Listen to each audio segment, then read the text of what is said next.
Read me again. Oh, Poopsy. Well, last time when I tried to read this story, my video went to 29 minutes long.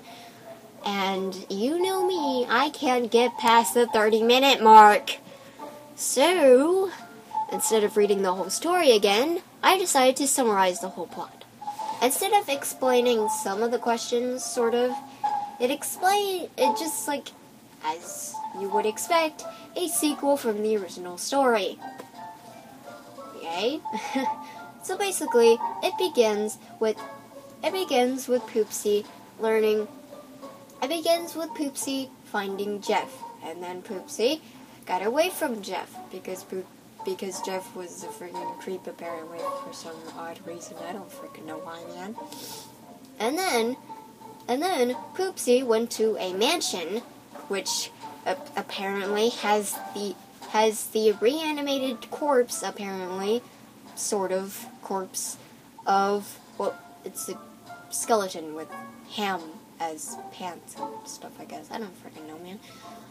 And, you know, like, in the last story, Poopsy's rival was named Bertha. Bertha came back. Her name was Deatha, which is a very cringy name, and is a skeleton covered with ham. I don't know what the frick is going on. So anyways, we learned that Poopsy is a total Mary Sue, if you haven't already known that Poopsy is a crazy Mary Sue.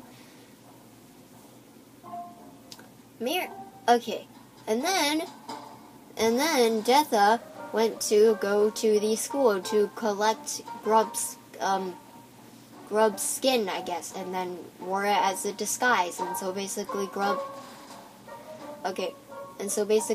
unquote Grubs and Poopsy kissed, but then quote unquote Grubs bit her lip, and so basically, you know how it went disguise and whatever, not stuff.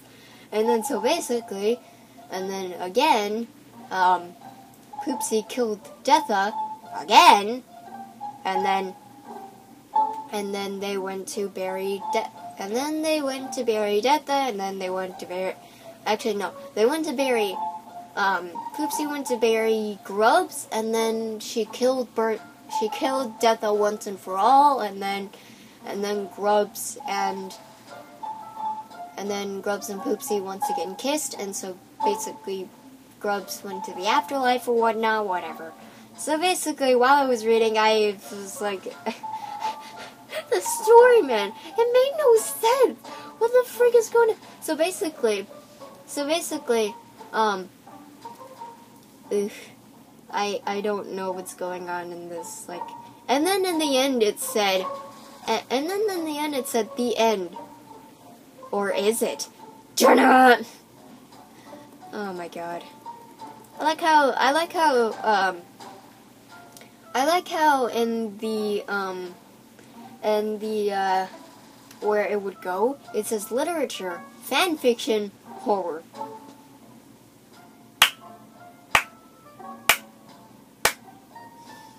Good. Jeez Louise. And down in the description, it says, this one is for the fans. My scariest creepypasta yet, the sequel to my first Poopsy novella. Does this creator speak English? Is this creator even English? Do you English, bro? I mean, I can understand why. I mean, I can understand the spelling errors if you're from a different, like, if you're like not American and you don't speak it, or you can't spell correctly. But for a joke, for real, why? I'm just asking myself, why did this need to appear again? 'Cause like, I was okay with the first one. I mean, it was pretty funny if it was a joke. If it was pretty, like, bad if it was, like, a real story. But, like, why? Why did there need to be a different one? What? I mean, not a different one. Why the frick did there have to be a sequel. It didn't have to have a sequel. It would be perfectly fine without a sequel. And so basically, on the creepypasta scale, I give it a 10 out of 10 for hilarious readings. For a real creepypasta, I give it forget it. I'm getting a 0 out of 10. It's really bad. It's just why would you ever read this? Why would you ever create this creator? Why? Okay. Whatever. And apparently, Poopsy also has a ask on her thing. Yay. So yeah. Anyways, I'll see you guys in the next video. I'm gonna try to be with you and story, man, this story.